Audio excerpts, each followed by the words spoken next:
the kids are staying up on what they're supposed to be doing. So that's kind of my rationale there. And then I can post a link of our coach, director, and sponsors. That was shared with you all. Oh, thank you, John. Would you say the name of the paraeducator was you interviewed today? Danielle Bonnell. Bonnell? Yeah. Bonnell. She's a cake decorator at Sweetheart. Yep. She's got 2 kids. She was, am I allowed to talk during this, or? Yeah. She's just please. looking, she's taking a significant pay cut, but she's looking for less time on the weekends and outside of time and more time to be with her family, so.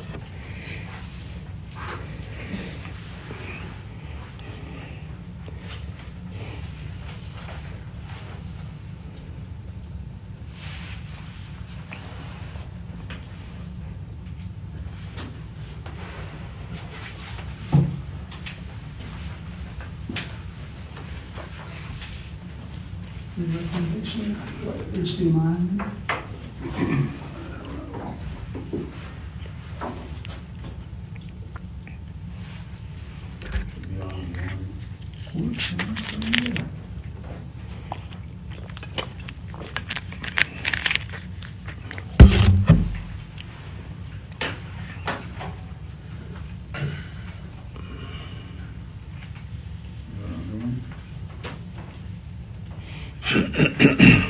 Yeah, let's try this real quick.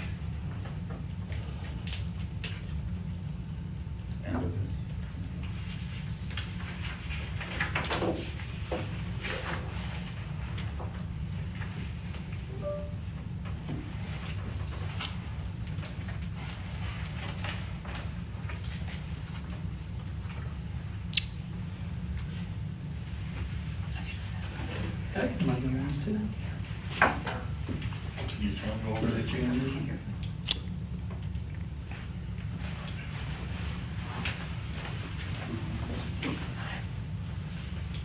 Yeah, I can just roll through the list here.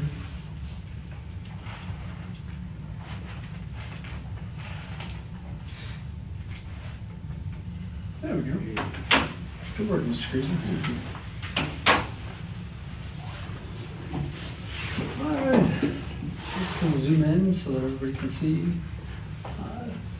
This was shared with all of you, so I don't think any major changes. I think one thing that was listed, the only difference between what was sent to you all and what is listed here is I think Garrick Irwin was listed as head track coach, but he did apply, but the interviews are still being conducted there, so I'm not recommending him for that at this time. Do you want to hit a light, or is there a glare for you? Or see okay?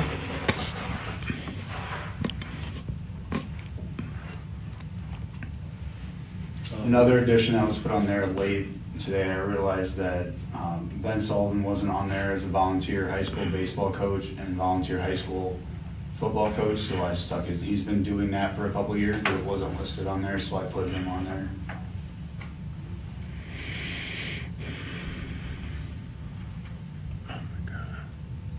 So we're potentially approving Alan Sparks as basketball assistant coach. Correct. Yeah, it would be Alan Sparks as assistant high school girls basketball and volunteer junior high, and then Chad Gruber as head junior high and volunteer high school for girls basketball coaching. And boys basketball. Correct, yes. Otherwise, And head boys everything basketball else is the Jordan same as Alvin. last year. Do we not have a speech program anymore? Or do we just not have somebody running it? I don't know if we have competition speech. We've had speech integrated in some of our classes, but not. We don't currently go out as a speech program. That's on Jay Polly's list, hopefully. But we don't have anything official right now. Rand Strait is a sophomore class sponsor. That's a new one. That's on there also.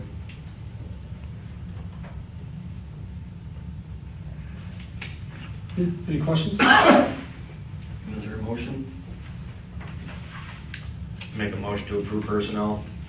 Second. Been probably moved by Joe, second by Dylan to approve personnel as presented with the addition of that person. All in favor, say aye. Aye. All opposed, same sign, motion carries. Craig, I also wanted to make sure that you guys knew, FFA is listed on there as Alyssa Bowl, but Patty Schmidt and Alyssa will be working jointly on all FFA stuff throughout there and kind of mentoring and working together on that. So she's the official listing, but Patty is right alongside of her with all those things. Okay. Student presentation. That would be you. You're up.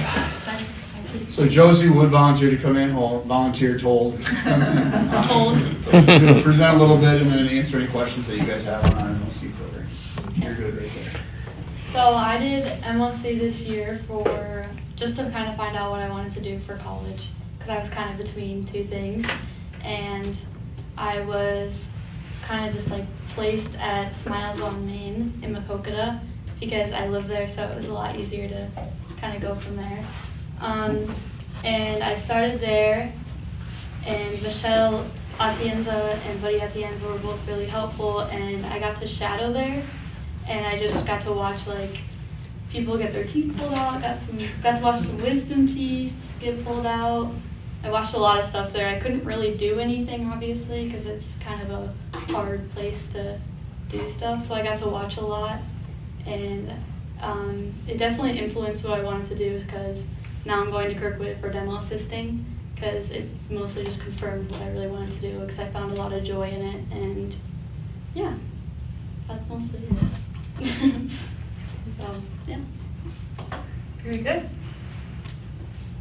So, any questions about it for you guys? What did it entail for you? Like, how often did you have to go? And I went every other day, so then I went like right away in the morning around, like I just went on my, like basically my school time. It was around like 8, I went around 8:15 and stayed there till whenever my next block would be. So I never had any struggles with being on time for school. I think a couple times I even got to stay longer to watch a procedure, so. oh, good. So yeah, it's nice.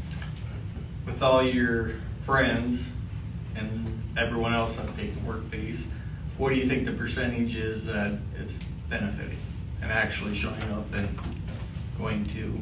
I would say a lot of people benefited from it. I think a lot of people enjoyed it, and it helped them figure out what they wanted to do, didn't want to do. Yeah, I think it definitely shows what the real experience is in that workplace, if you really want to do it or not. So you're saying 85-90% or higher? Yeah, I would say, yeah, like 85% or so. And yours wasn't a paid position, I assume? No, and they did, I know when I was there, they like wanted me to, like once I graduated, they wanted me to just start a job there, and they wanted to train me. Like they wanted me there right away, but I told them I wanted to go to college in case I was not going to be around in Makokata for a while, so that was why I wanted to do it. But they did want me there, and they wanted to train me, so that was pretty awesome that they asked me to do that. Yeah.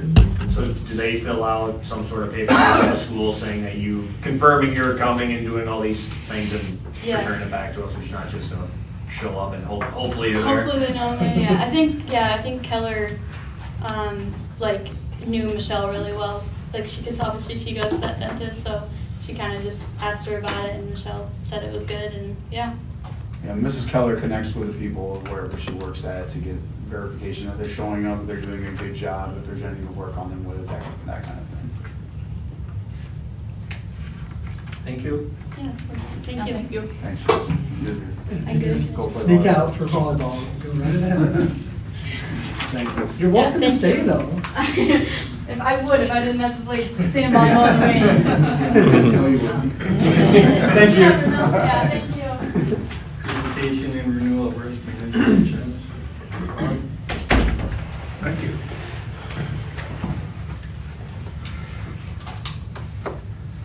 Following something like that, I don't know if you really want to listen to what I got to say here. Here's a comparison like other years, you want to pass that down. It's over here for anybody else that wants them. Basically, to make it quick and easy, but also to answer some questions, I've highlighted key items. Number one, front page, right on the bottom. The premium as projected, and Adam and I are doing some auditing on autos and stuff like that, but it was in comparison 181,000. The real culprit are two things. One, rebuilding costs have gone up, and EMC, the carrier that you have, they've actually paid out a ton of money for major storm events yet. We also looked at your loss ratio. In other words, what have you been paid over the last 4 years? Close to $750,000 is what your claims have totaled out. So it's not a good year for me to go and see if there's something better with that type of amount of claims. Nothing wrong with the claims, it just basically had storms, okay? And the storms are primarily what we had going on in Miles. So with that, going to page 2, you see some schedules, and the one is the primary property. We're insuring actually 31 million of coverage. And that means nothing until you go to page 3. Page 3 has 2 columns on it. It has what it was last year's far right and what they're going to be insuring this year as a proposal. And the 2 main buildings are for 15 million and the 14 million. And this is replacement cost. This is not depreciation by any means. The key issue that you're going to have to talk about is the 2 big items there have gone to a 1% deductible. Now that doesn't sound big, but it's big if you do the math. It's 160-some thousand if we get hit by one of the storms as such. So your association got together with Chester Insurance, the general agent on this, and they have put together, and we'll look at the last page of it, a proposal to buy back your deductible. And we'll talk more about that when we get there. There are options here that I'm going to need some input on it, okay? So I wanted you to have the list of the buildings.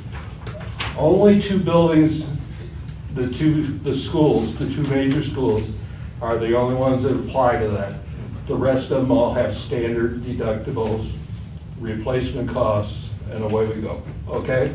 And I think we just finished up the bus shed, got rid of the extra concession stands.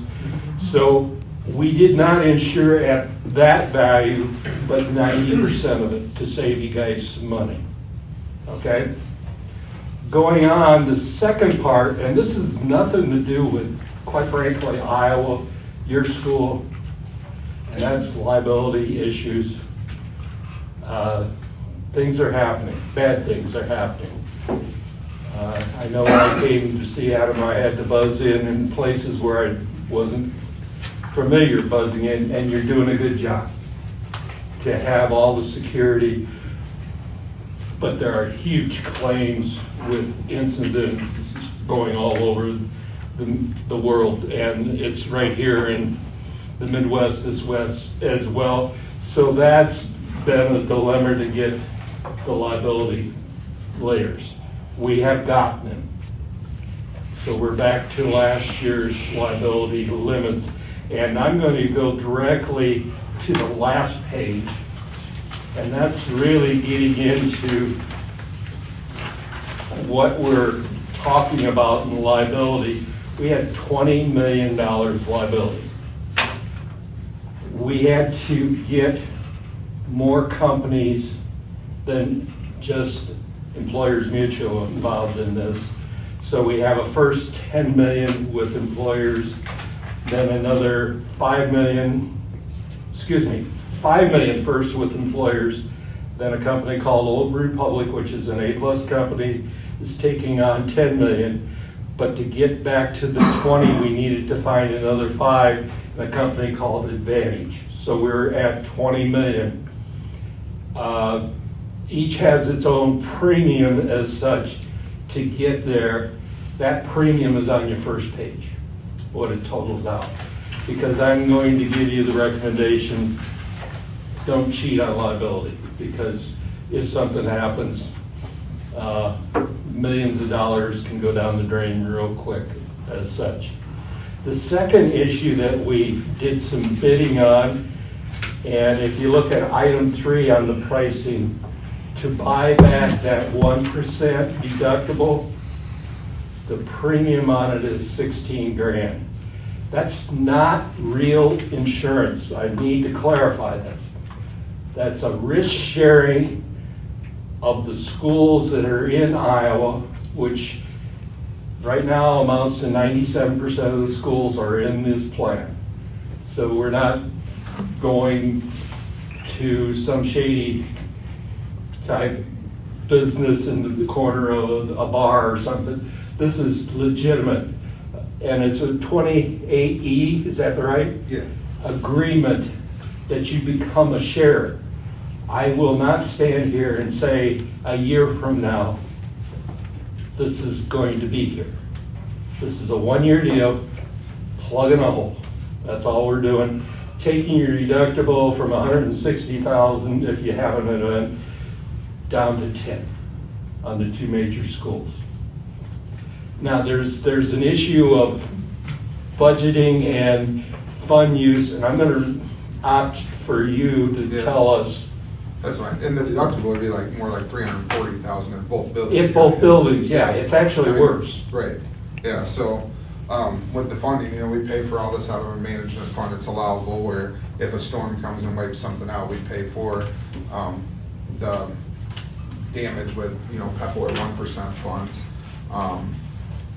Like Norm was saying, it's something that's put in place. I'm not excited about it. We had a detailed conversation about it. I think that it's crappy that EMC, and it's not just EMC, we looked at other options and other carriers, and they came back even more expensive than EMC did, and still had high deductibles for anything related to wind and or hail. So you're seeing a lot of that, but it's really truly just the thing, like, do you want to take almost $17,000 of management fund money, to make you feel better that if a storm hit both buildings, you only have $10,000 worth of risk of a deductible, or do you want to roll the dice and have both buildings get hit and have $343,000 worth of deductible costs for repairs?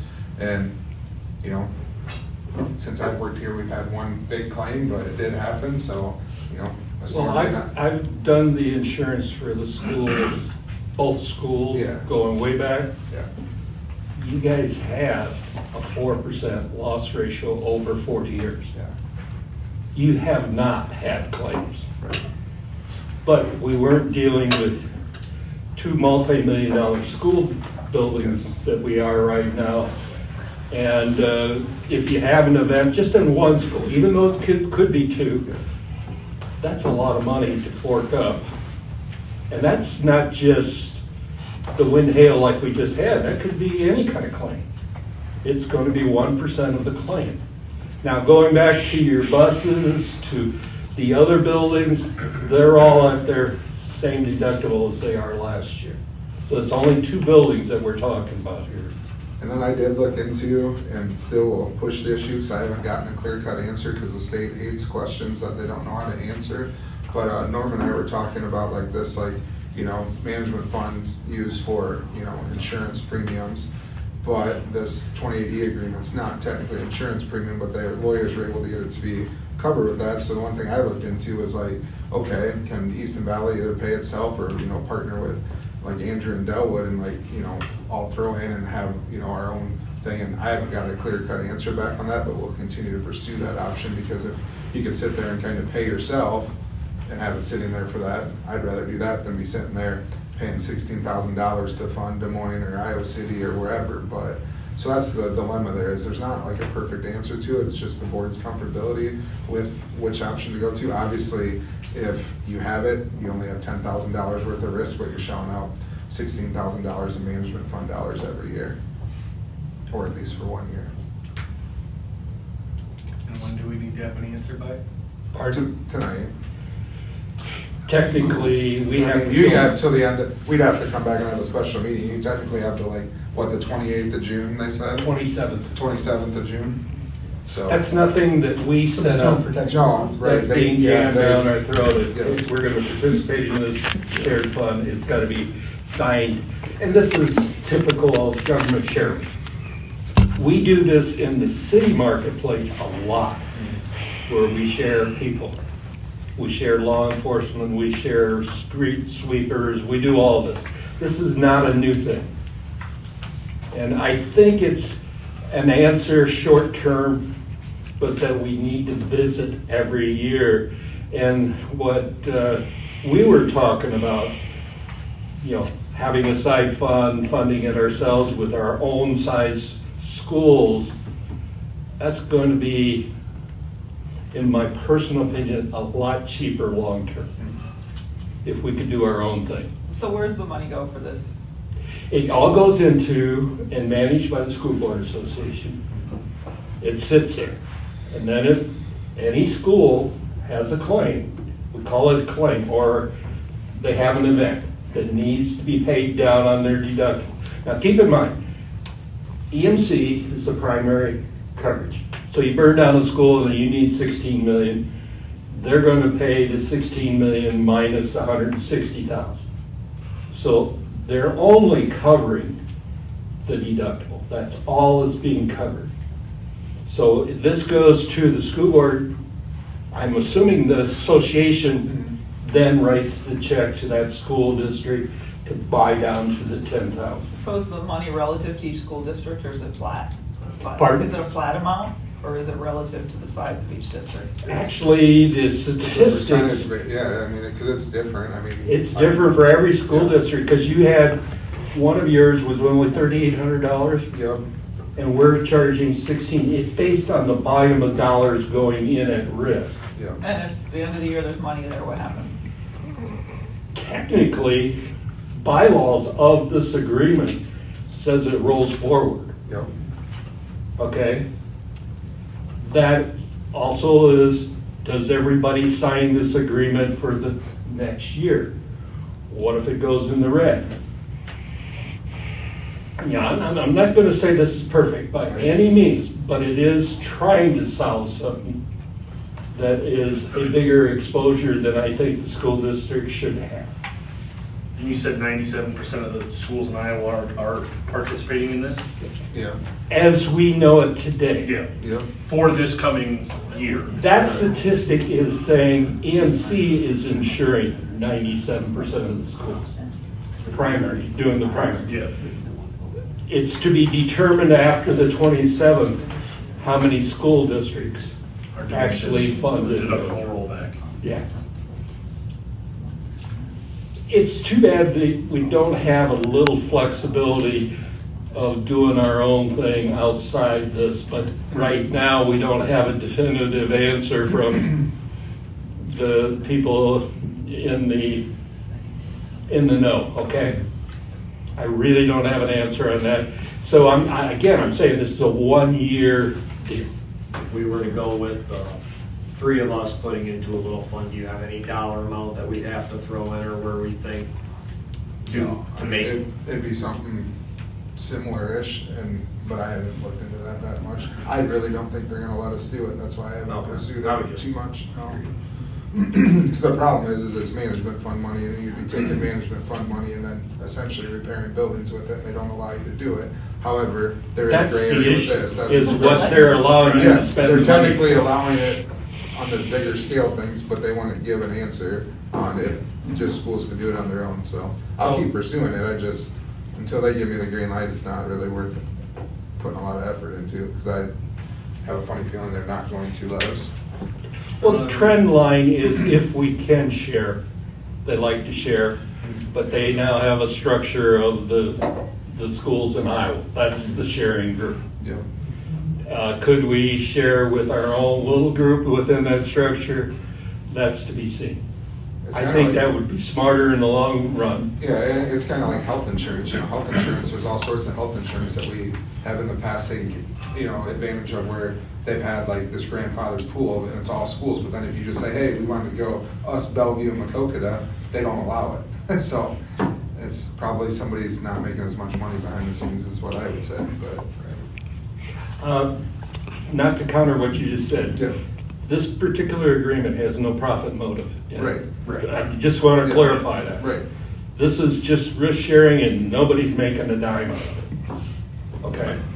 They're just attempting to soften the blow with, you also got to look at insurance is the large number.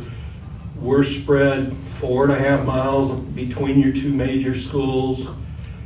But you can go into the Quad Cities and you could probably hit, with the same storm, 5 major schools or more in one storm. So it's something you cannot predict reasonably at this time.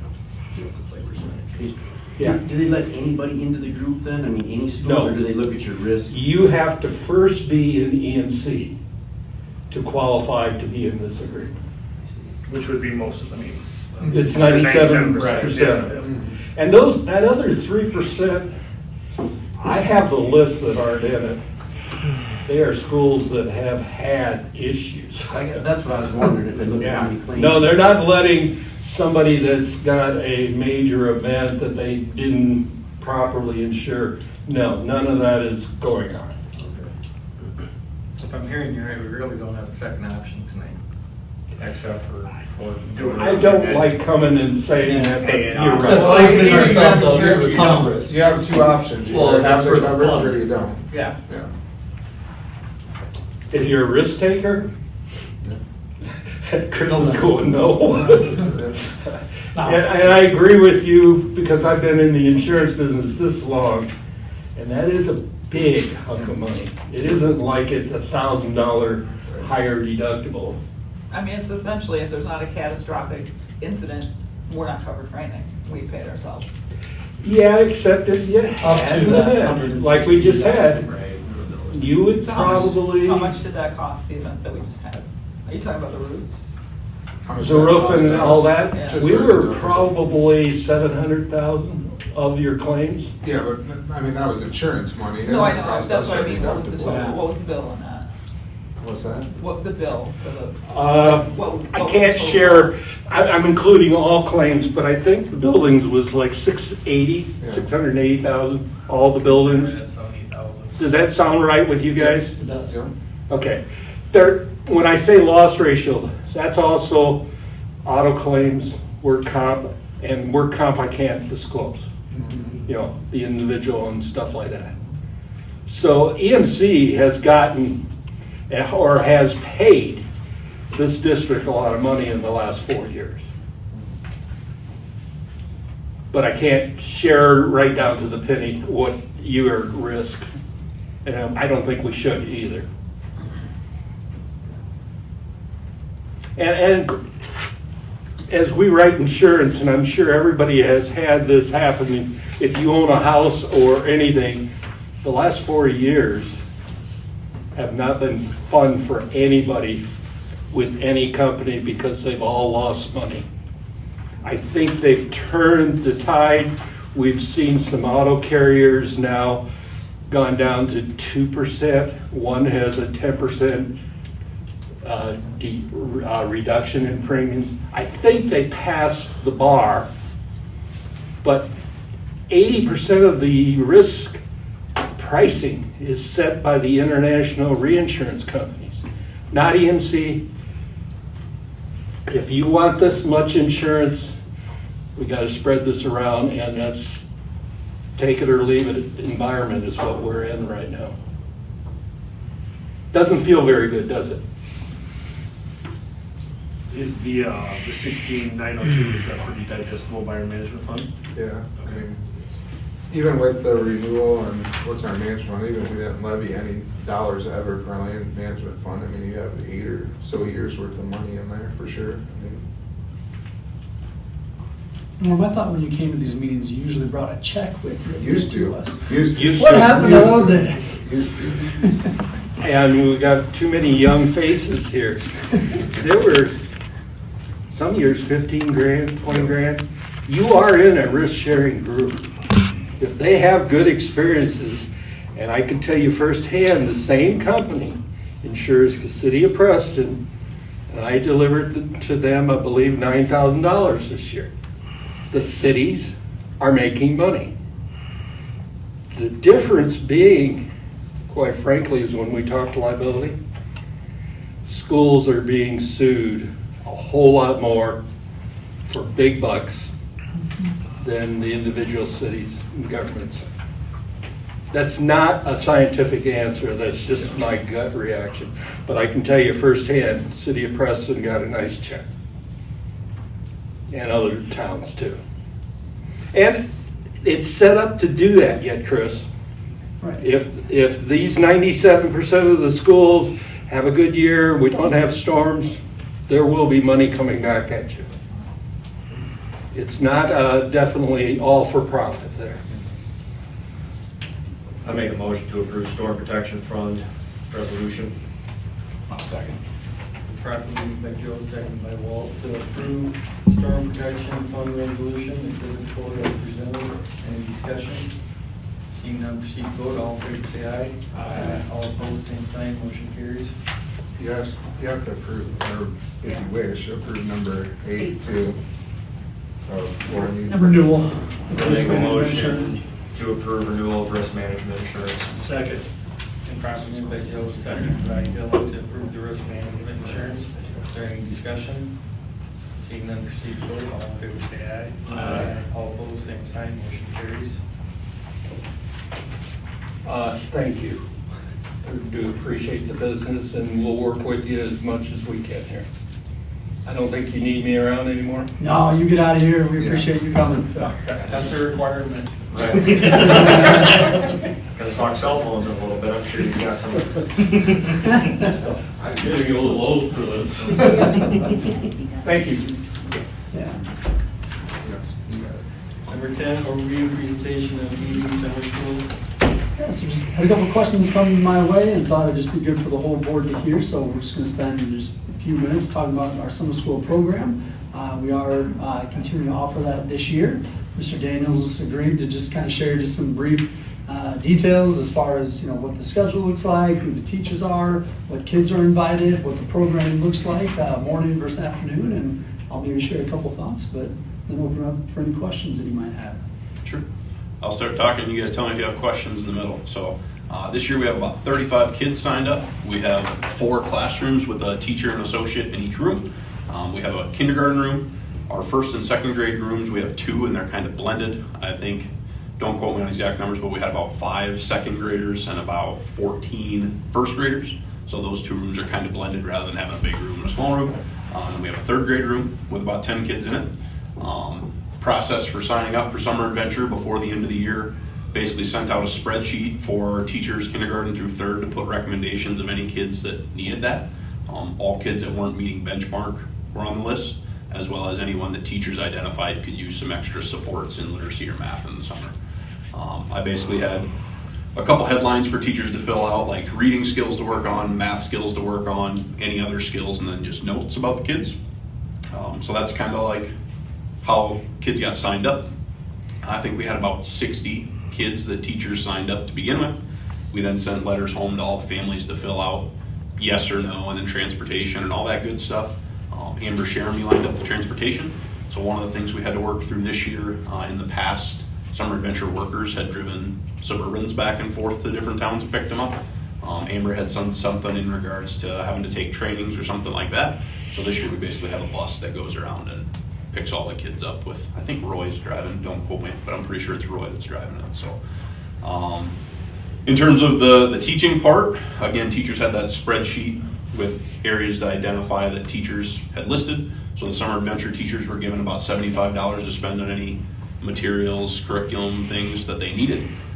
In kindergarten, I know in ELA, they're doing a lot of like letter identification, sight words, some fluency, some things like that. First and second grade ELA U-Fly is kind of like an intervention material that's really based on like phonics and fluency and just foundations of literacy. I know they're doing that a lot in the first and second grade blended groups. And then third grade, they do like novel studies, and then there's something called 6-minute fluency with like station rotations every minute on some of the different things they do, reading paragraphs, checking in with partners. And then in terms of the math block, I can talk about the schedule in a second, but reflex and then just basic math facts that were listed that kids were missing is kind of what they're doing by grade level. Reflex is kind of like a adaptive math program, so kids can get on it and it will, based on how they're answering, kind of similar to what we have for Boost in ELA, based on how kids are doing and answering, it will adjust questions and problems for kids. So those are just a couple of the resources. In terms of the structure, it's the exact same as what it was when Patty was here. To be honest with you, I took exactly what she had and plugged it in, and it's identical. So breakfast is about 20 minutes in the morning. There's an ELA block for an hour from like 8:30 to 9:30. Kids go to recess. When they come in from recess, they have about an hour of math. Then there's a 20-minute flex time, so anything teachers need to supplement or get in, they do that. Then lunch is from 11:30 to noon. And then after that, LEAP kind of takes over, and Miss Ryder lined up all of the afternoon LEAP stuff. Just off the top of my head, like they do a lot with Jackson County Conservation, the YMCA. Miss Housingay does some art things. I know like tomorrow they have a canoeing trip and things like that, like a kayaking trip. And then next Tuesday we'll go to an all-day at the Macokota Fairgrounds, like an all-day. There's like 5 stations that the extension office runs. My wife always chirps at me because she has to help kind of line some of that stuff up and stuff too. So I hear a lot about that one. But yeah, that's kind of like a rough overview. LEAP, Andrea took the lead on putting a lot of those extension enrichment type things together. So, are there other things in regards to that? Is this grant funded? I know in the past it's been funded by grants. In the past, it has been. The grant funding has dried up a lot, so the staffing costs are an expense for our district. But like the afternoon is all funded through LEAP, so anything outside of the academic pieces are covered. And the transportation, I believe, is also covered through grant funding, correct? Still a good investment in our students. Yeah, and it's designed to give kids still the academic experiences, but then something fun to get them out of the house, to keep them connected to school, to make them want to come and be there. And so we do, it's data driven. We invite kids that show that they need the academic and enrichment supports. So I do believe that it is a good investment. Do we have data throughout the summer to prove that our kids are making gains, or that follow through with? Yeah, so what I can talk to on that, so Joanne Evans is the lady that kind of oversees and helps with all that. I think it's like the Jackson County Reading Coalition, I think is the name of the enterprise. I've met with her several times, both in person and online. One of the things she said to that, obviously we can't talk about this year or what it looks like, but she has said, not only our district, but honestly like Bellevue, Andrew, Macokota, all of the county schools that are in it, the answer would be no. It really hasn't been showing large gains, is what she had said. So, not saying it's shown reduction, she said, but it really hasn't shown, like looking at fast data, test data, like ISASP going from one year to the next, kids in it haven't shown large gains. But that's not the whole point of it, right? I mean, of course we want them to have gains, but it's not all about gains at this point. Yep. It's twofold. Yeah. A lot of it is, you'll see in study data that when kids take 3 months off, it shows larger regressions too. So it's keeping them going throughout. Obviously, we want to see gains. Yeah. I wouldn't say that's necessarily the whole part, Right. but it is something that, like in talking to Joanne, she talked about first grade specifically is in our district, as well as all the other districts, a trend of that's where we're not seeing as much growth that we'd like to see. And I don't mean that in a negative way, that's just open conversations that we've had of, I'll be honest, there's a whole lot of data logging, submission forms, stuff like that I have to do. And a lot of it's that data of comparing FAST scores, because the oversight people that help fund some of the money to look at that and run that through them. So, How many days is it? 12. So it's Tuesday through Thursday for the month of June. And most kids Most kids stay the whole day and do the LEAP enrichment in the afternoon. There are some kids that just come in the morning. And then as I was listening to Mr. Fee talk, the only thing that I think of that I left out, the only kids that are invited that aren't at risk or that, except from the ones teachers send out, we do offer. So let's say Josie Daniels was on the list, but future Daniels' child was not on the list. Both children are offered to come to it purely for family's sake. Otherwise, we don't get kids that want to come that are like, I can't figure out what to do with Johnny if Josie's here, if that makes sense. So we've only got, again, don't quote me, but like maybe 4 kids extra that have been tagged on like that. So. Any other questions, or should we move on? Thank you. Group sharing agreement between Delwood, Andrew, and Easton Valley, Exhibit 5. Yep, so all the same sharing agreements that we approved last year. The only addition is that curriculum director position that both the Delwood and Andrew boards have approved. So that's the 60% Easton Valley and 20% Delwood, 20% Andrew. Mr. Perger was just going to share just some of the financial incentives and advantages that go along with the sharing. And so I'll turn it over to him. Yeah, I shared with the board a month or two ago a sheet just that I said I'd talk about when we were here that breaks out the sharing incentives from the state and then how much each position saves. And I think that it's frustrating that people take numbers and put their own spin on them, because I feel like everything that the board's done and looks at, we've always done on a conservative basis and tries to look at stuff with margin left in it. And same thing when you compare position by position.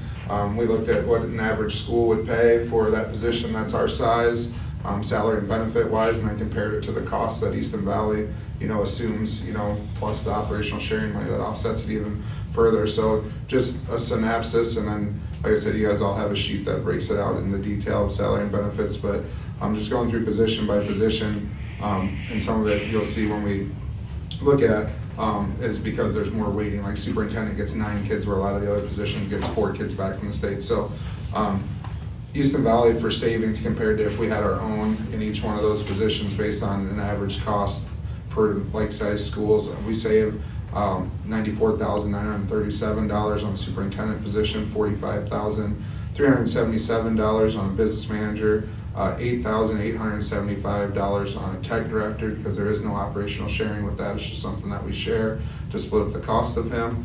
Transportation director, $53,000. Some of that is because of the way it's split out between 50, 25, 25. The other ones are 60, 20, 20. And then a human resource director, $35,460 of savings for a total of $237,855 out of our general fund. And then this year we started sharing a nutrition director, and we saved a little over $7,000 from what we can tell on that. And like I said, those are pretty conservative estimates on cost, because some districts, when we looked at positions, they have somebody that's only been around a year or two, they make significantly less than if you had somebody around for 12 or 15 or 20 years. So like I said, I feel like a lot of the replacement costs, if we had those positions to hire, if you're going to get any candidates at all, they're on the low end of what pay would be, comparing to both neighboring schools and just like-sized schools. So all that added together, the district saves just shy of $245,000 annually every year by doing the operational sharing positions. And the thing that I think is important to note with that is that that's not money that we're just looking to, throw in a bank account and sit on. Like, that's money that we're putting to work for our kids in our community. That's general fund dollars that we pay our staff with, invest in curriculum resources. So without those funds, the outlook in our district, competitive pay rates, access to resources, technology, all the things that we know are critical in a quality education would be significantly limited if that, nearly $250,000, like we're talking about nearly $250,000 annually, which gets reinvested into our kids and our schools. And not only that, you have 2 other districts that And have the same thing, benefit from it. Do they all get 4 students, or it's 4 students for that one person? And It's every district. It's every district, it's that makes Yeah, interesting. it's a good deal. But it's, Yeah. Well, for those two smaller districts, that, I mean, this is survival for them. Yeah. I think just look at it, I mean, even in the past, few years when we've had, we've talked about with our unspent balance growing because of, positions that have either not gotten filled or people, getting cut or, leaving mid-year on us. And that coupled with, high interest rates that you're not always gonna see probably. And we still, we're adding 400-ish thousand under unspent balance. We take 250 of that away, you're down to 150. And then if you had the staff that we were projected to have and the interest rate was what it was 3 years ago, and you're having to make cuts, on those years. So that's how much of a fine line that is and a big deal it is annually. So, I mean, $250,000 every year is a good chunk. And I know that it's probably, we started sharing the second year that I worked for Preston with Andrew, and that was 14 years ago. And there was, it was not a new thing. There was plenty of districts doing it, and now, I mean, there's just I'd say a flood of districts trying. I mean, we get phone calls and emails all the time. I'm like, how do you work this out, and how do you work that out? What's your agreement look like? What's staffing look like? Because there's a lot of districts that are hurting and trying to make means, to make it financially, and anything you can do to curb, overhead costs of the admin. I think that it's a good deal, and you're seeing more and more schools do it. Even big schools are starting to share, the positions that they can, like HR and some of the other stuff that they can get by with. I mean, if they're bigger in nature, some of the positions you just can't share because they already have, 5 or 6 of their own school buildings, and don't stretch somebody too thin. But it's been going good. I mean, I've been shared for 14 years between 2 schools, and the last, it's going on 5 years now with 3. And it can't complain. Good people to work with at all the schools, and it's been good, and hear positive things throughout each one of the other 2 districts about it. I'll make a motion to approve the sharing agreements between Andrew, Dillwood, and Eastern Valley as presented. Second? Been properly moved by Chris, second by Jody or Dana? Jody. Is there any discussion? And Dillwood and Andrews already approved this? Correct. Any discussion? Seeing none, proceed vote. All in favor say aye. Aye. All opposed, same sign. Motion carries. Approve special education billing agreement with Area 9, Exhibit 6. Yep, so this is the formality that came after legislation that was passed with how funding works as it flows from the state to schools to the AEA to comply with code. We needed a contract in place that allowed the AEAs to bill the schools for the special ed funding. I did consult with the Department of Education. They confirmed that this is necessary. The 3-year agreement, which is written in there, is standard and is what all other schools are also agreeing to with their AEAs across the state. So I just recommend approving the special ed billing agreement as presented. I'll make a motion to approve the special education billing agreement. Second. Brought in by Jody, second by Dylan, to approve the special education billing agreement with AEA Exhibit 9. Is there any discussion? Seeing none, proceed to vote. All in favor say aye. Aye. All opposed, same sign. Motion carries. Approve an annual renewal of equity leads. So another thing that we have to do each year is just designating certain individuals who have responsibilities related to different laws and requirements within federal and state. So everything's the same except just the adjustment, like with Mrs. Collister being the counselor over here at the high school. She's listed just a little bit differently, now overseeing some of the things that Mrs. Wood used to oversee, Section 504 and ADA.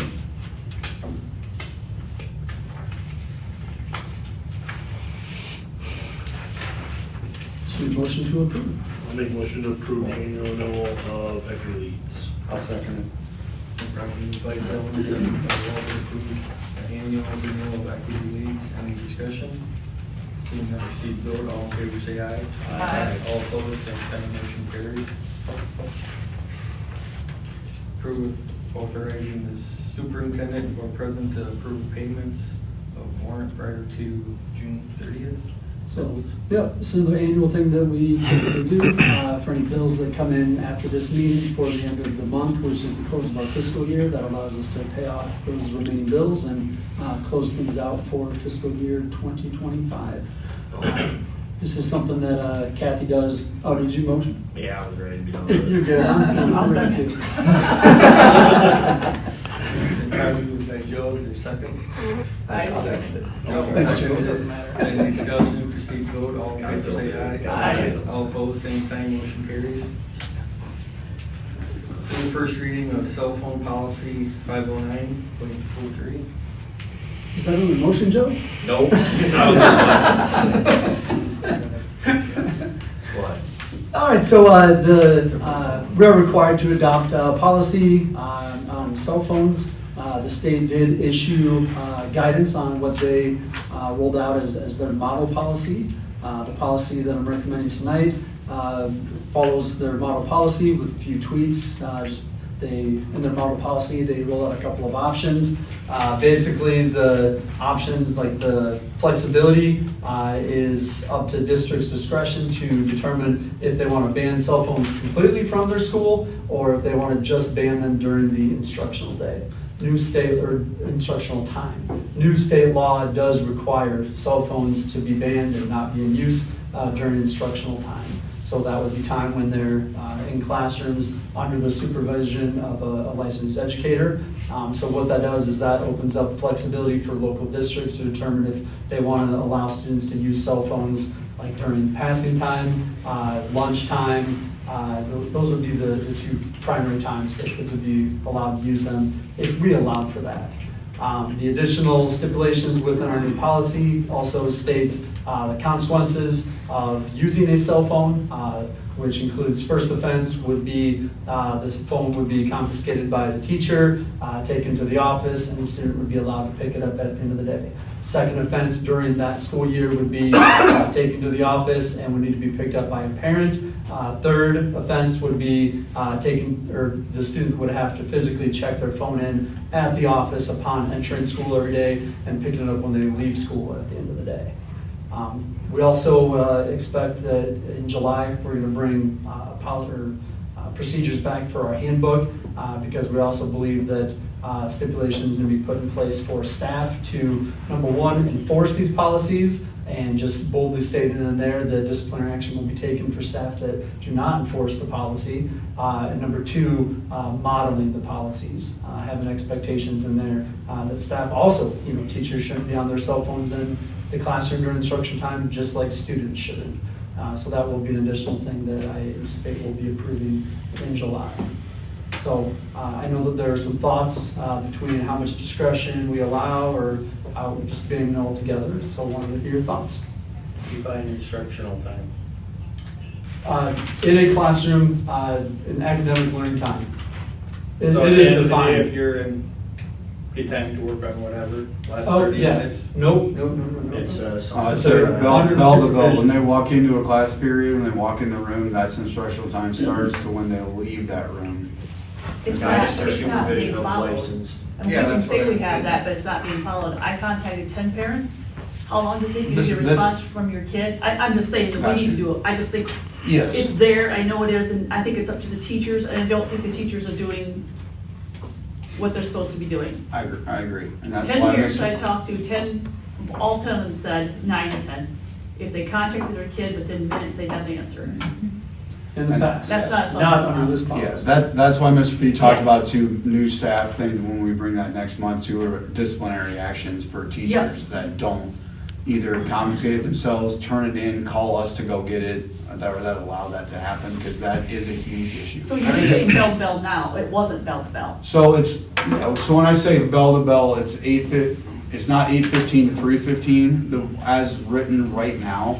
The first one would be, 8:15 to whenever 8:55, or 9:55, whenever the first period ends. And then it would go, they can have it as they walk for 5 minutes in between there. And then when they enter the next room, then it's that. And then it would have the flexibility of lunchtime also, that they can be on their phone without any consequence happening to them.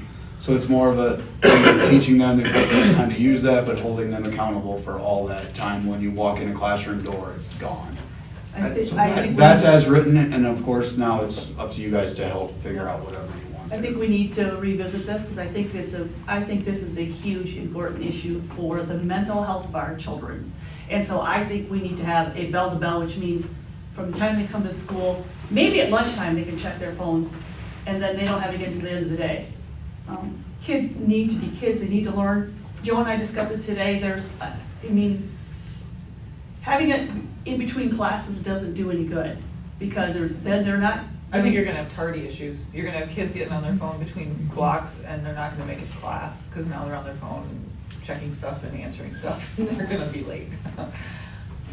Yeah, like we said, this is the first just thrown out, so you guys can read Yeah. it, because in the model policy, it also said, from the state, it also included on activity buses and things like that, and like, there's, my opinion, there's no way I wanna touch that the kid can't be on their phone as they're Yeah. riding to a Too game. much Yeah. Yeah, athletic wise, that Yeah, you need no. to have them with their phone a little bit. for that. right.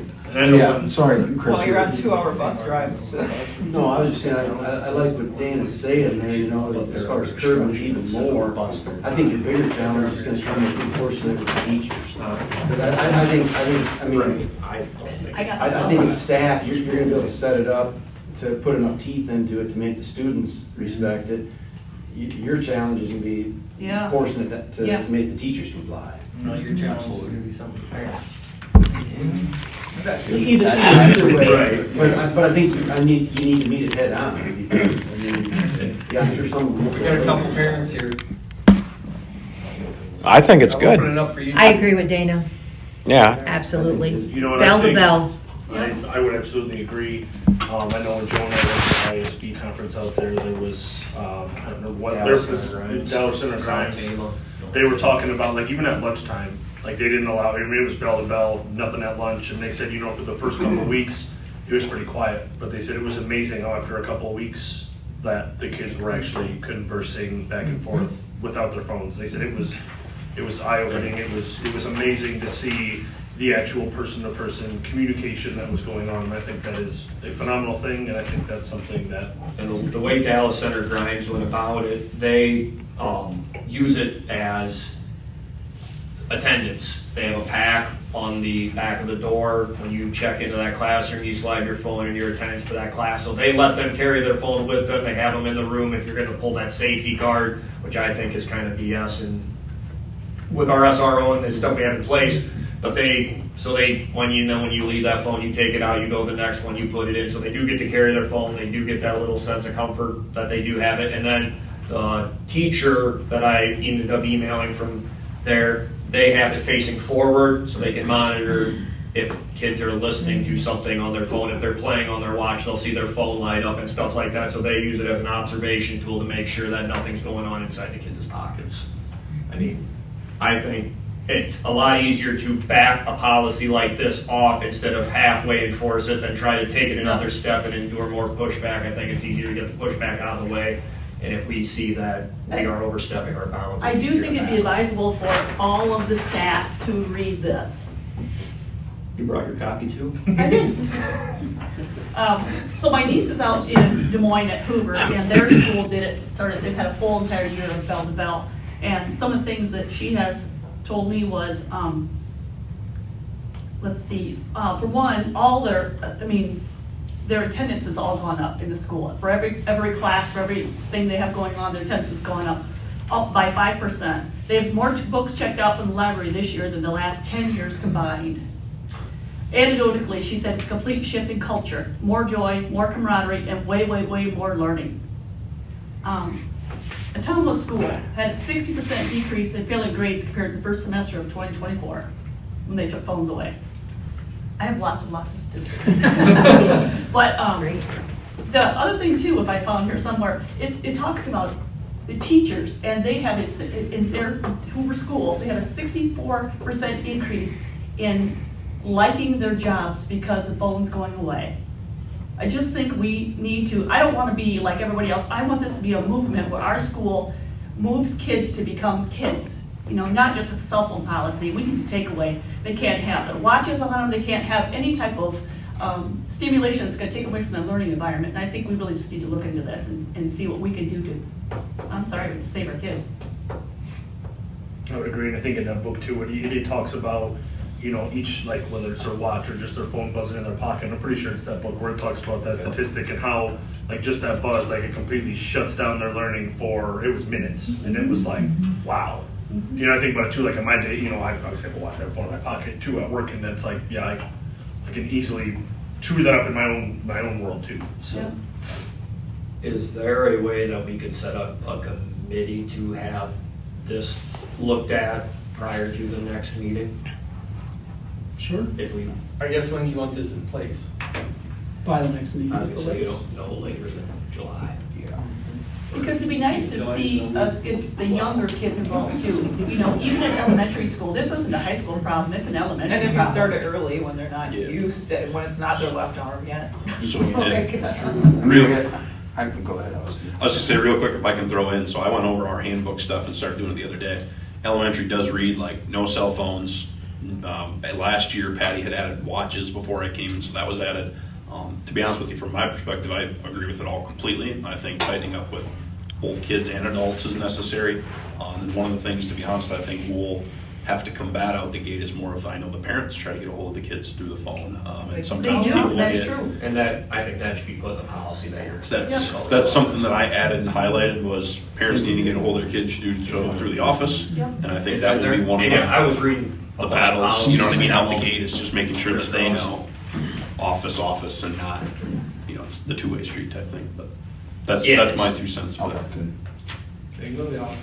I guess, I guess my response to Joe, sorry, was there a question? no, I don't think so. With the committee thing, like, I guess That'll slow my it question down. was, is a committee necessary? It seems to me it's an overwhelming majority of, this is what all of you want. And True. we don't disagree with it whatsoever, so is there I a don't mind point being even the bad having guy. a committee? I have no problem being A a bad committee, guy. it's not gonna make it stronger, we'll just attempt to make it weaker. It's just gonna slow it down, you're gonna come back with the same thing, and that's what you want, so you might as well just update it with what you want, Can we- bring it to approval. And I agree with you about that, but can we do some type of education? Maybe to people somehow, you know, whether it's parents or whatever, about why we believe this is the best thing for our school? I was gonna say put it on social media, but that's contradicting. Push out a text message. I mean, like the Q&A meeting at the school, you know, you're gonna send out this new policy to the parents, and this is what it's gonna be like in the fall, and on, you know, whatever date before school starts, you know. But they should get to know the why behind it. Yeah. That's to some way. Yeah. Share what Dana's sharing. Show numbers. Yeah. Show proof of what she's ATV's up got. 30%. That's at great. Hoover. It's great. F's down 43%. Student belonging up 33%. Staff climate up 64%. There you go. Need it all. And those are really big deals.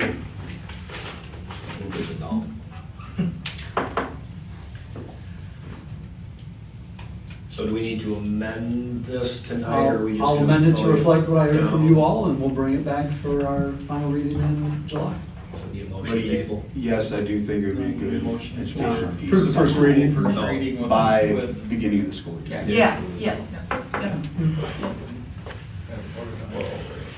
We just approve it as first, that it was reviewed tonight, and we'll update the language and approve the updates in July.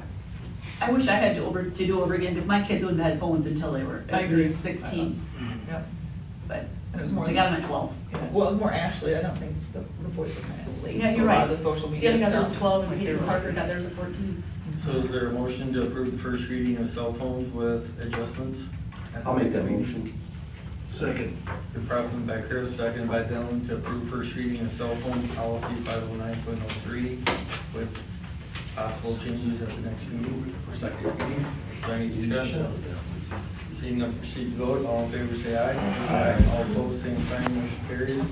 Or can I get some discussion? What is, this got pushed to SiAC, what was SiAC's feelings on it? Just curious. Heard back from one person, that person's thoughts were that liked it as written, just for the point of helping the students learn how to handle that device at the appropriate times of when they can look and when they can't look. But again, that was only one comment from one person. Approve milk bids by 5/26 calendar year. Do we need an explanation? We do not. I'll make a motion to approve that Prairie Farms as our milk provider. Moved by Jody, second by Walt to approve milk bids, cost for 25-26 school year, approve Prairie Farms. All in favor, say aye. Aye. All opposed, same sign, motion carries. Approve student fees for 25-26 school year. Recommend keeping them as is, no change from last year. I make a motion to approve. Oh, go I'll ahead. second it, you got it. Been properly moved by Jody, seconded by Joe to approve student fee 25-26 school calendar years. Any discussion? Seeing none, proceed to vote. All in favor say aye. Aye. Opposed, same sign, motion carries. Approve update meal prices for 25-26 school year. Recommend no changes from last year for students. The only change would be the cost for an adult lunch, which is going from $4.85 to $5, and that is established by the state of Iowa. So no choice in that. Recommend approving as presented. I'll make a motion to approve updated meal prices for 25-26 year. Second. Been properly moved by Joe, seconded by Dylan to approve updated meal prices for 25-26 school year. Any discussion? Seeing none, proceed to vote. All in favor say aye. Aye. All opposed, same sign, motion carries. Approve transportation, look at approving transportation to religious education program. So the request is to transport students to the Catholic Church here in Preston. It is something that we have done in the past prior to having early outs every Wednesday. Now that those early outs are moved to Friday, would allow students to go straight from school to religious education services at the church.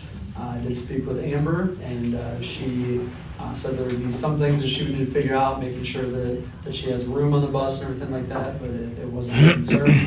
She said that if the board was comfortable moving forward, she was comfortable and would make it work as well.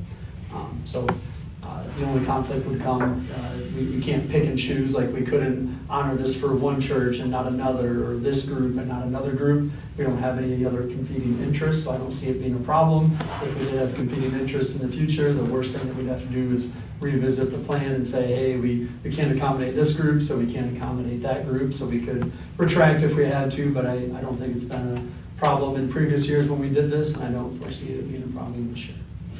I make a motion to approve transportation to religious education programs. Second. Been properly moved by Dana, seconded by Dylan to approve transportation religious education programs. Any discussion? So as far as the students, I mean, it's up to them to get on the right bus to get to the stop. I mean, we don't have, it's just, there's a stop there, and if the kids get on the bus, get off there, that's, okay. Yep, that's correct. Other discussion? Seeing none, proceed to vote. All in favor say aye. Aye. Opposed, same sign, motion carries. Approve and grant training solution package, exhibit 8. So this is somewhat related to the equity leads that you approved earlier. This is a training package that ensures that we have the support and training necessary to educate not just our staff, but this is something that we've already done, already engaged our school leaders in. All of our principals were always trained in this, our counselors, at-risk personnel. Anytime there's complaints of harassment, bullying, discrimination, we have trained individuals that investigate these. We reached back out to this organization to engage in some updated training this summer, and when they shared the cost of what it costs for the individuals to get trained, they said, hey, we do have this other package that you might be interested in, because essentially what we're getting is much more resources and support in addition to the training for about the same cost. So this is something that we'll do with Andrew and Delwood as a cost sharing. Eastern Valley is paying 50% of the cost, and then Andrew and Delwood each paying respectively 25% for their districts. But it also, we were going to have to send our folks, I think we were going to have to go to Lisbon for the training, but as long as we go with this package, they actually come to us, offer it here on site, and Andrew and Delwood would send their leaders here to participate in it as well. But the other perk is additional resources that we will be using to educate our students on these issues and parents as well. So it's a very comprehensive package, and one that we utilize not often, but often enough that we want to make sure that we're equipped to respond to incidents when these types of things get reported. So it is, the cost is $2,500 a year, and it's a 4-year commitment, so that'd be for each of the 3 following years. And that's our portion, or? That's our portion. Okay. Yep. I'll make a motion to approve the McGrath Training Solutions package at $2,500 a year for a 4-year contract. Is that? I'll second it. Probably by Jody, seconded by Chris to approve the mid-round training solution package before the date and discussion. Seeing none, proceed to vote. All in favor, say aye. Aye. Same sign, motion carries. Participation in Northeast cross-country and track meets. So recommending participation for this upcoming year in one cross-country meet on September 11th. That would be for JV and varsity. And then for high school track, a boys and girls meet on April 2nd and April 27th. And for junior high track on April 17th and May 1st. So it is 5 events, but it impacts all levels, boys and girls. And it's going to keep our kids and families much closer to home on several occasions. So I'm excited that we have these opportunities closer to home and that we really vetted this opportunity and pursued the process. And I think it's a good start to engage in opportunities with our neighboring district under new leadership.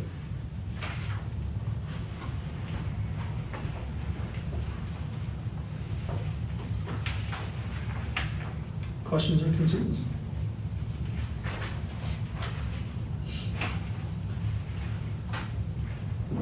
Is there a motion, discussion, questions? I'll make a motion to approve participation in Northeast cross-country and track meets. Second. And properly moved by Dylan, seconded by Joe to approve participation in Northeast cross-country track meets. Any discussion? Get our kids home early once. This will still be Eastern Valley team. We won't be representing Northeastern anyway, right? Yeah, we're going to their meeting. Participating as Easton Valley at their, Non-conference meeting. yes, correct, yes. And this is just a one-year commitment at right now? As of now, yep. Any other discussion? If not, proceed to vote. All in favor, say aye. Aye. Opposed, same sign, motion carries.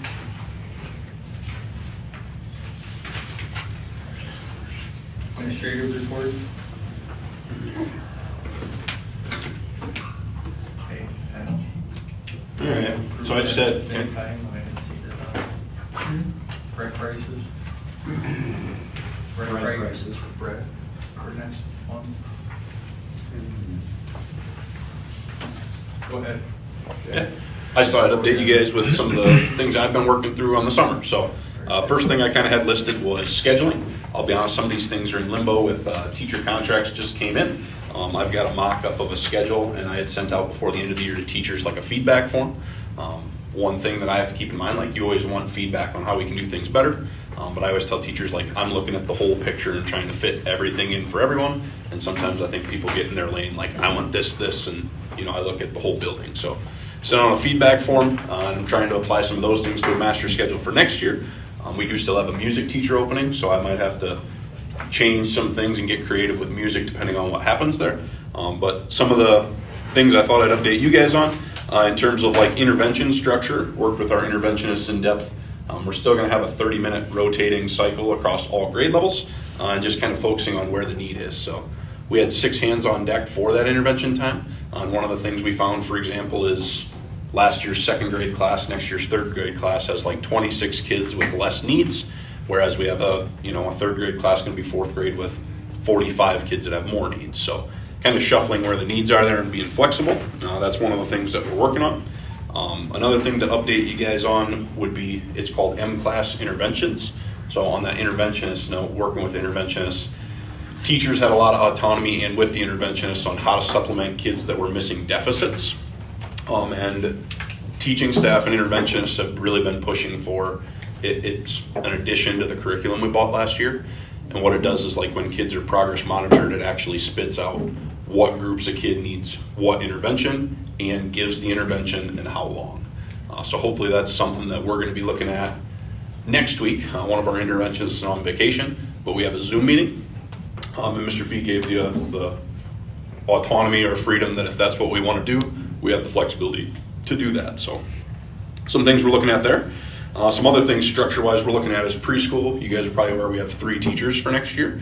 So some things that are currently in limbo now are the idea of potentially running 3 preschool classrooms that are smaller.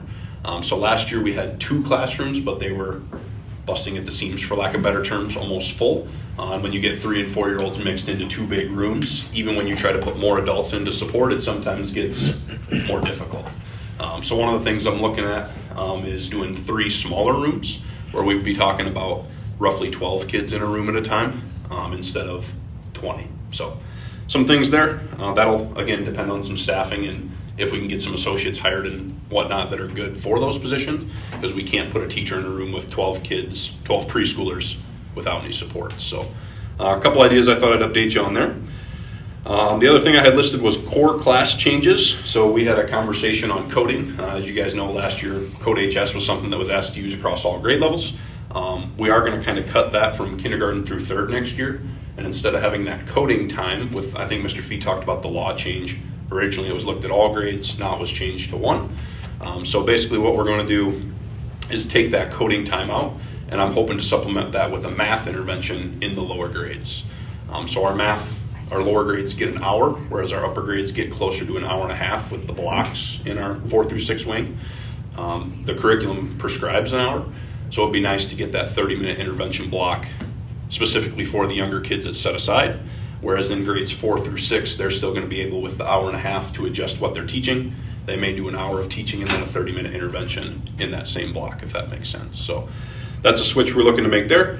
The other thing that I had jotted in there was 4 through 6 is still going to do coding, but Mr. Fee did also give the autonomy that if teachers didn't want Code HS, we could look at a different way to do that, and teachers wanted to kind of go back to code.org.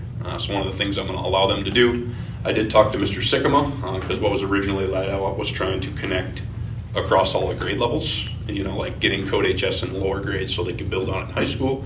And Mr. Sycamore basically said, if we're not going to run it as a program from K all the way up, as long as kids have foundations of coding, I'll supplement. He's still going to use Code HS, but he said code.org would be fine if that's how we were going to do it. So that was something on that note I know we had talked about. That's what teachers had voiced.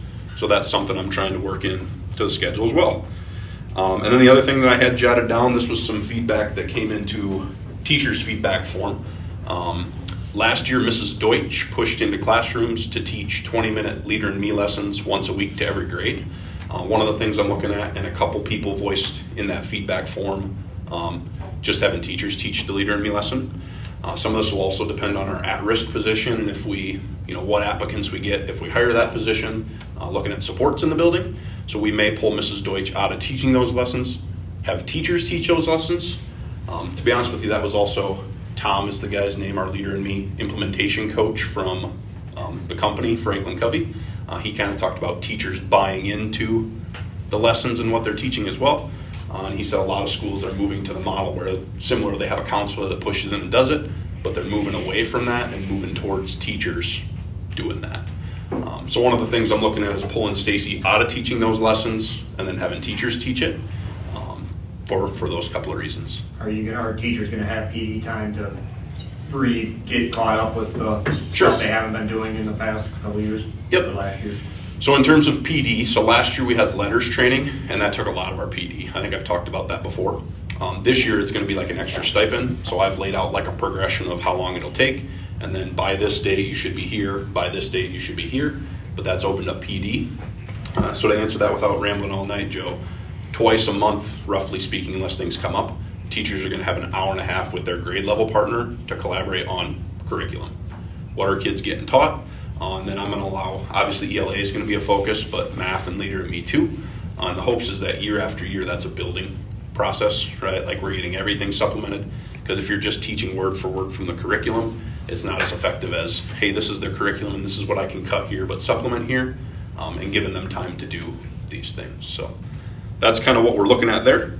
If I understood correctly, the teachers wanted to teach it themselves because then they have the flexibility to integrate it into their day when it fits and not have this 20-minute time where they have to work around someone else coming in and doing it. Yep. Is that accurate? Yeah, I mean, I can't say every teacher, but that was some of the feedback on the form. Like some people had voiced that. And then our counselor also had voiced that she felt like sometimes she was in rooms and not being able to be a counselor and, kind of blurring those lines. So that's, yeah, Yeah, fair. a couple of those. So The other thing was I just put curriculum updates and ordering materials. I've been ordering a lot of consumables for math and literacy and all that stuff that's needed. Renewing a lot of the programs and intervention things that we need, like Reflex and stuff like that. One thing I was going to talk about with you guys is it's called Accelerated Reader. So you guys are probably aware of the Dot Book program in the library. The Dot Book program has been kiboshed. I had multiple meetings with multiple people throughout the course of the year of districts that are trying to get away from that. But what our teachers really wanted is accountability for reading. Because we still have free reading. It's just they didn't, basically it comes with a test. So like kids could read X amount of books and take a test. And what teachers had voiced was, yeah, we still have kids reading, but we don't know for sure what if they're actually, reading it in full, if that makes sense. So basically it's called Accelerated Reader. It's a change from the Dot Book a little bit. Like the library will have to be labeled with books that are Accelerated Reader books that kids can take tests on. But we're not going to use that as, so the Dot Book program, part of it is it will tell kids you can read this book based on what you tested. And we're trying to get away from like telling kids for free reading, you can only read this book. Like having autonomy, like you can read a book if you want to, but we want to have some accountability that you're actually reading the book and taking the test.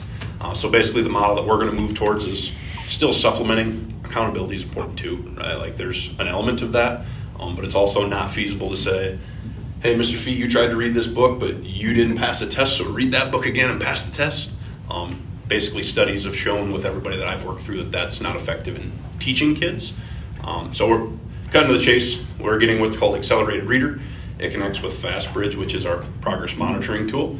And it will just label the books for accountability that kids are indeed taking the tests on it and have something to work towards too. So yeah, that was kind of the things I had listed. And then just setting up PD days for our Amplify PD that came with what was purchased, Leader to Me, what was purchased, and things like that. So last couple things, I had stipend positions for next year without getting super in the weeds. Some people had voiced that they felt like there weren't enough stipend positions last year for people to be involved. We want people involved. So again, I sent a proposal to Mr. Fee, which I'm still trying to clean up and finish up. But we're almost doubling the number of positions that people can be involved in and be paid for because we want that voice from everyone. So yeah, that's something that I'm working on is expanding, people that have leadership team paid positions, people that have, we're looking at like a FAST/SWIP facilitator on some of those things. So something I had jotted down. And then the last big thing was just positive posts from staff. This was a big thing from our SIAC committee. Kind of like trying to get away from constantly hearing negative, and like we have so many good things going on that people don't hear about. So one of the things that I've been working with Jeff on is getting set up. Next year the plan is to ask every teacher to have 2 positive posts. This is a little bit contradicting our cell phone conversation. But the app that we have, teachers can it takes 30 seconds once you know how to do it. They can put out, hey, this is the cool thing that happened in 3rd grade class today. And that can go both to Facebook and our school website. And one of the things that we're trying to get away from is Mr. Daniels is the only person that can post something because it's not Mr. Daniels doing it, it's 3rd grade teacher, 5th grade teacher, special ed teacher. So one of the things, and that was one of the stipend positions too, was somebody to help facilitate that, help people troubleshoot that. And parents really voiced that multiple times, wanting to see the good things coming from teachers that's happening. So that's something I've been working with Jeff on, is getting that technical side set up. Again, we won't have kids do it during the day, but that's something that we've been working on too. So last thing I had listed was just working with Jen Johnson. I know she wasn't going to be here, but she was really helpful to me in learning the building this past year and helping me like, hey Jen, talk to me on this. What's happened with this? So I just want to say I'm really grateful for everything she did for me, specifically the building and kids and teachers and everybody, of course, but me specifically too, in helping me learn a new place and a new building and a new flow. So that's all I have. Any questions? Thank you.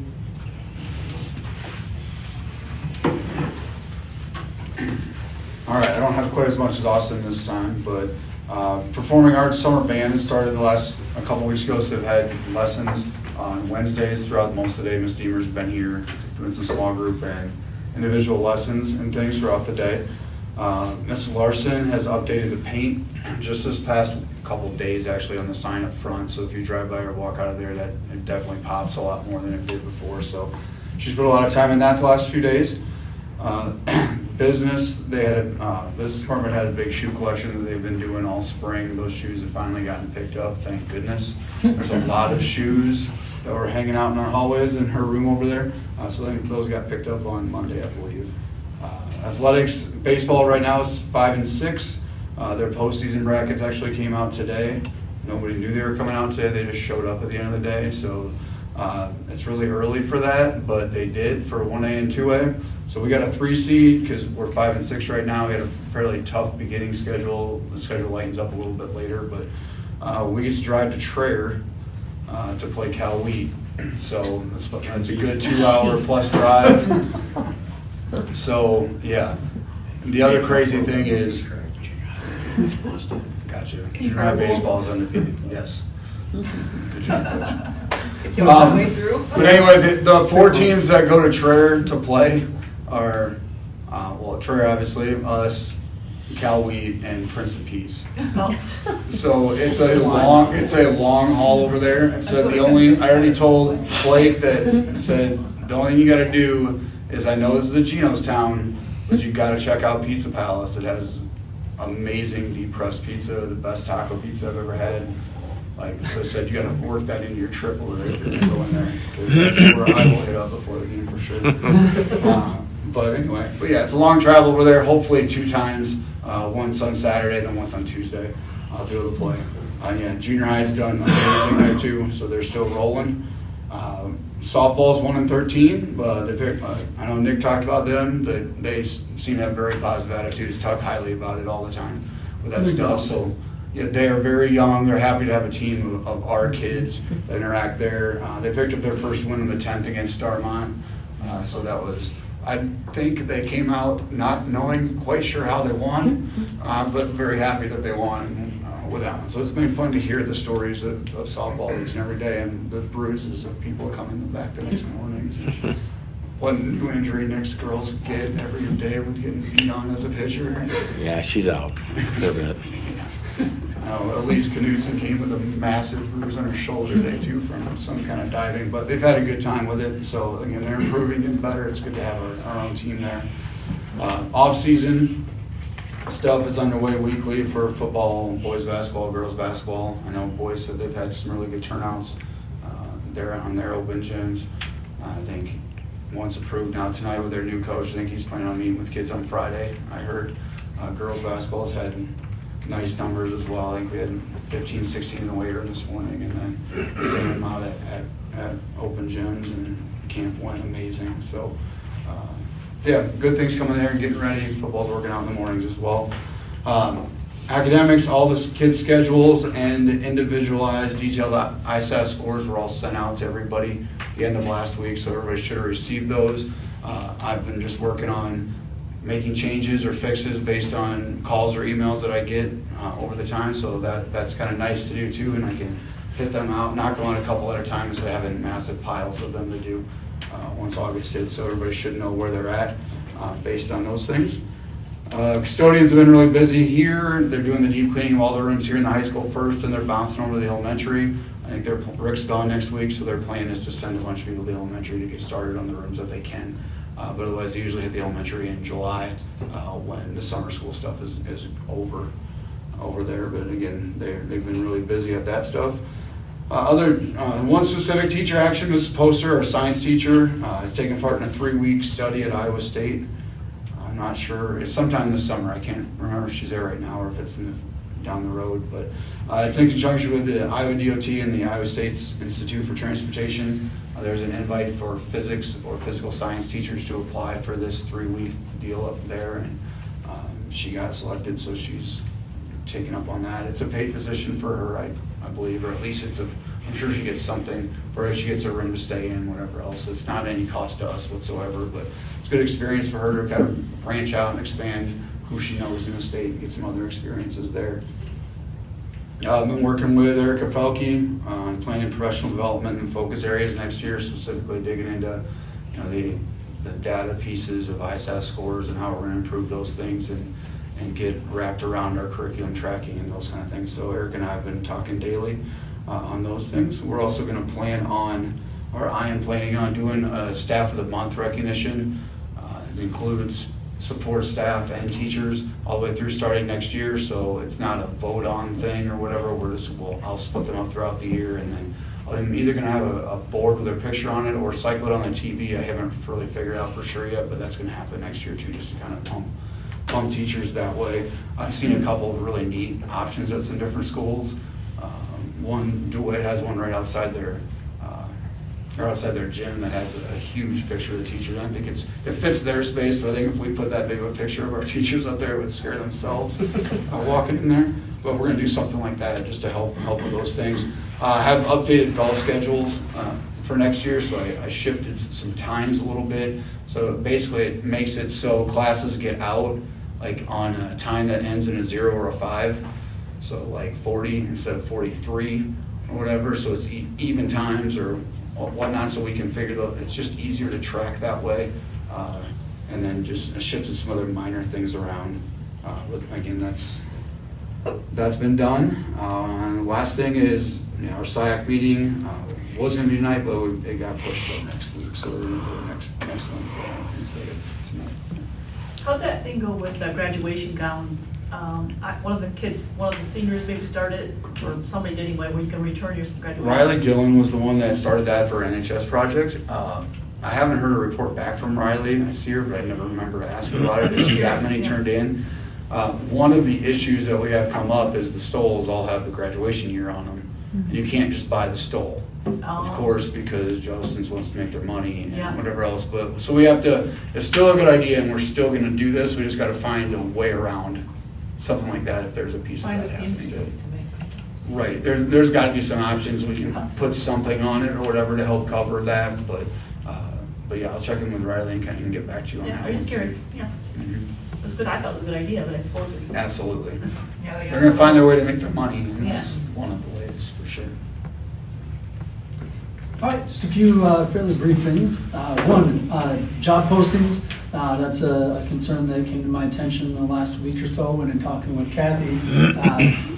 In 2023, the state shifted away from what was known as Teach Iowa to Iowa Works, mandated that postings are put on Iowa Works.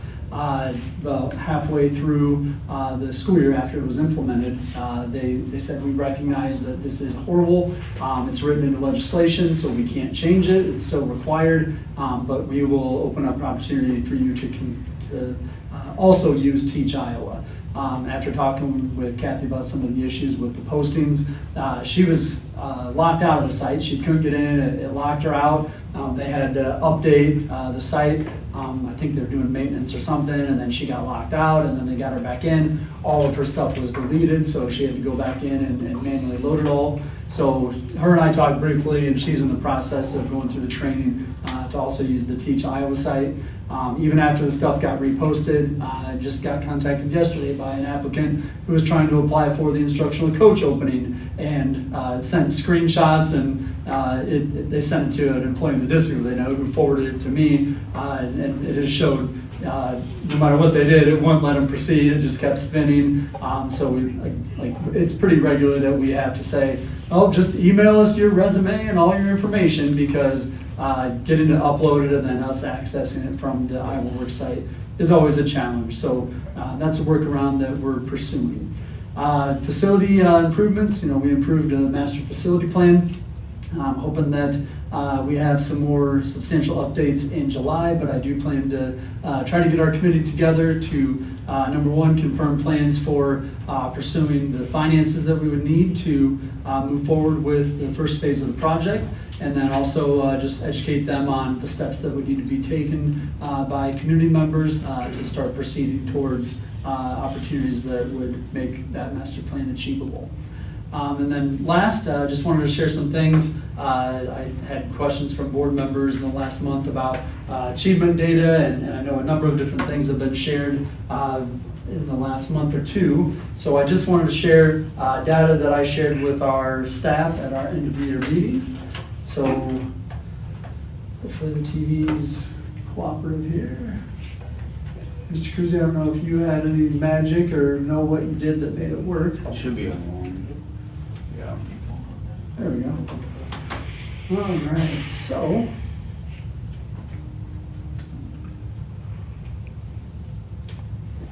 Okay, so the ISASS data, this is the state assessment.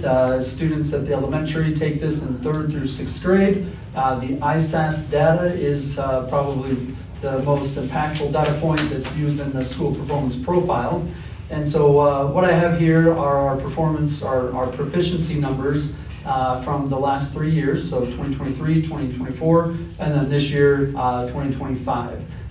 Please note that it is preliminary data. The state doesn't typically get us the official and approved data until like right before they issue the performance profile scores, which usually come out somewhere October or November of the following year. What we do get back, and what we got back this year earlier than we've ever received, is just the individual student reports. And so what we're able to do is just pull the individual student data, throw it into a spreadsheet, organize it by proficient, not proficient, and just determine our preliminary proficiency rates. Typically, they are pretty accurate. They can fluctuate by a % or two. There are some formulas. The reason for the delay is the state looks at a number of things. They do decipher for some purposes, like students that have been with your district for a full academic year versus kids that moved in like in the middle of the year. So that's why there's some delays in them reporting out like your final official scores. So these are preliminary, but as you can see, back in 2023, 69% of our students were proficient in ELA, dipped to 65% last year. This year jumped up to 72%. So that's definitely trending and moving in the right direction. 7% increase in proficiency rates for 3rd through 6th graders in our elementary for ELA. In math, just super thrilled and excited to see continual gains. You probably recall that we had some huge jumps, which resulted in us receiving a commendable status on our school performance profile, but going from that 61% to 82%. If we saw a dip or something, I wouldn't have been shocked, just because such a huge jump, it's hard to maintain and even build upon that. But seeing that go up to 85%, we've talked several times in these meetings that we want our kids at 80% proficient and beyond. 80% is an indicator of a really strong and healthy system. And then we drill down into those tier 2 and tier 3 interventions to move those kids that aren't proficient beyond that 80th percentile. But just very positive scores. We implemented a new math curriculum after those 2023 scores, and have just seen a tremendous increase in proficiency. Take a look at our junior high and high school, not trending in the direction that we want to see. So if we look at ELA, certainly scores that we aren't proud of, we don't want to be associated with, and we know we can do better. Moving from 51% to 72%, and then seeing a decrease in 8% proficiency down to 64% for 2025. There's not a lot of silver lining in that, other than you see in both situations, math and ELA, we are above where we were 2 years ago. But those dips in percentiles are definitely not things that we want to be seeing. So looking at math, 56% in 2023, 64% in 2024, down to 57% in 2025. I've had some individual conversations with a few board members, and there's something that we talk about often is skill and will. Like number one, do our kids have the foundational skills to perform at proficient levels, and do they have the will? Are they putting in the effort? I don't doubt at all that there is an effort issue. As kids get into high school, you get, I'm too cool for the test. I don't want to put the energy into the test. This test doesn't matter. Our staff here have made considerable efforts in the past year to integrate more learning opportunities into times like our SOAR times, which are those intervention times. Mr. Cruzy's put a lot of structures in place. But we definitely have to raise the bar for expectations, not just for our students, but for our staff. to take that seriously and to understand the implications that these scores have on the perception of the job that we do in our schools. You know, we want to be a place that families want to be a part of. It drives our enrollment, which drives our revenue, which drives opportunities. And we really, really need to drill down into this. And I've had conversations with Mr. Cruzy about things that we can do to address not just the skill issue, but also the will, motivating, incentivizing, educating kids and parents about the importance of these tests and kids doing their best on them. And part of it is making kids aware. You know, they took some steps this year to set goals, to make sure that parents all receive the reports so that they're aware of how their kids are doing, and hopefully they're having the conversations with the kids as well. If they're not performing, you know, talking with them like why are you not proficient? You know, 80% or more of our kids should be proficient on these assessments. So in 2024, you had a lot of hype leading up to and around the testing dates. Did you have the same stuff this year, or that seemed like it was really successful in raising the awareness and, you know, the importance to the students? Yeah, I feel like it was fairly similar to the year before about what we talked about it. And I guess there's a couple of different things. Like one, I think some of the intervention times within our school day aren't being followed very well, and that's part of my schedule adjustments for last year from last year to this year, I think, to adjust some of those things and to make it fit right, to be able to hold people accountable to what they're supposed to be doing there. I personally feel with kids, I almost think that we got the opposite effect out of them this year, and that they heard about it too much, and they got to the thing and they're like, I'm done with this, I'm tired of hearing about it, I don't have any like hard proof of any of that, but I think the first year was like a ramped up, yeah, we're gonna do this, and then the next year, like, I've heard about this now for a year and a half. So a way of going around that for next year is going to be, we're going to work on things, we're going to do that stuff, we're just not going to hit them in the face with ISAS all the time. And we just got to do things behind the scenes more that are still building for the same thing without actually saying, we got to be ready for this test, we got to be ready for this test. Because I feel like organizationally for taking the test, we've done a lot of things with that, and we did it last year, this year the same. We broke them out into very small groups everywhere. We broke the test times down. But I want to look at those things too, and maybe not spreading it out over 4 days. Maybe we do this thing in 2 days. Because to get them amped up to take it and do their best is hard enough for a couple of days. It's very tough for 4 when they get it out there. So just looking at some adjustments that we can make in that aspect, because that's not the numbers I want to see either. I was extremely disappointed when that came through there, and we're better than that.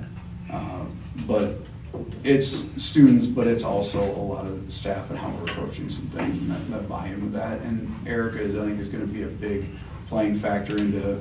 That's one of her major jobs, is to do those data dives in there with teachers and PD time to be able to get into that. And like her and I are supportive of each other doing that, but that's one of her huge focuses here as far as our curriculum and drive for what's going to go on there. And I will say that everything we just talked about is relevant. It's a part of the problem, but I would say the majority of the problem is what's going on in our classrooms. The rigor of instruction, the difficulty of the classes, and the utilization of that instructional time. We can't be going to graduations and seeing 85% of our kids stand up with high honors, and then 57 and 64%. Well, those kids weren't in this test either. Like that class. That class wasn't. So you had a really high achieving class that graduated out this year too. I mean, one thing you're missing here, and I don't know where we made adjustments as teachers. We had a new math teacher, I recall. So the kids are adjusting to her in the way she teaches versus the way Mrs. McNeil has taught for X amount of years. So I would be more concerned if that 57 doesn't jump next year considerably. And yeah, I would say, rigor in the room, it's actually, the math one is Mr. and the science one is Mrs., but I know where you're going from. But yeah, the rigor in the room between Ms. McNeil and Mr. Poster are very similar. Like, they definitely have different styles, but that expectation is way up there for both. Yeah, but I mean, there's adjustment period. Absolutely, absolutely. But yeah, there are those adjustments in there, but they're, as far as our overall math curriculum, I think we've had in the past too many paths to make it just easy to get through to get math. because I hear over and over, well, we have farm kids that just want to get out there and farm. Well, yeah, we do, but they still have to understand how to do math. There's tons of math in farming, tons of it. So we can't just let them slide through and do this stuff and just find an easy path for them, because we have kids that were going through there without even getting through Algebra 1 ever. And so that adjustment is being made strategically as we go through. I know math isn't fun for some people, but that's a thing that we have to do. And if they're going to perform on things like this, they have to have that foundational piece there to go with it. So it's about adjusting some of the curriculum and standards that we have to be able to graduate from here and meet those things. So that's a huge thing as well. Mr. Cruzy touched on something that I'm also very excited about, and that's the welcoming Mrs. Felke as our shared curriculum director.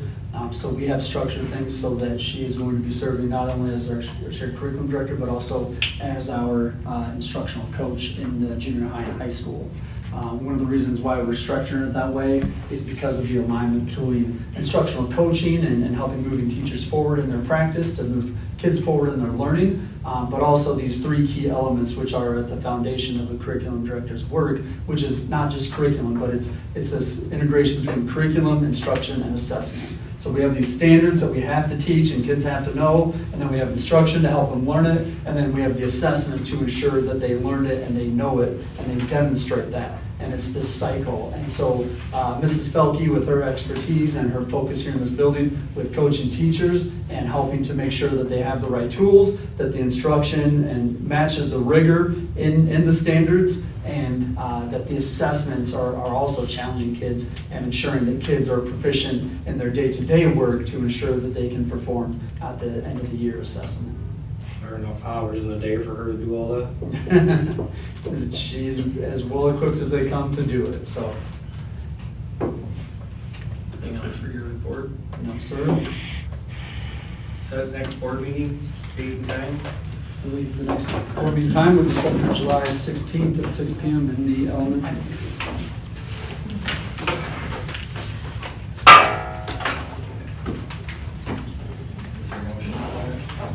Motion to set the next board meeting for July 16th, 6 p.m. at the elementary. Second. Moved by Joe, second by Dylan. Next board meeting in the elementary, July 16th, 6 p.m. Discussion, seeing none, please vote. All in favor, say aye. Aye. All opposed, same sign. Motion carries. I make a motion to adjourn. Second. Moved by Joe, second by Dylan.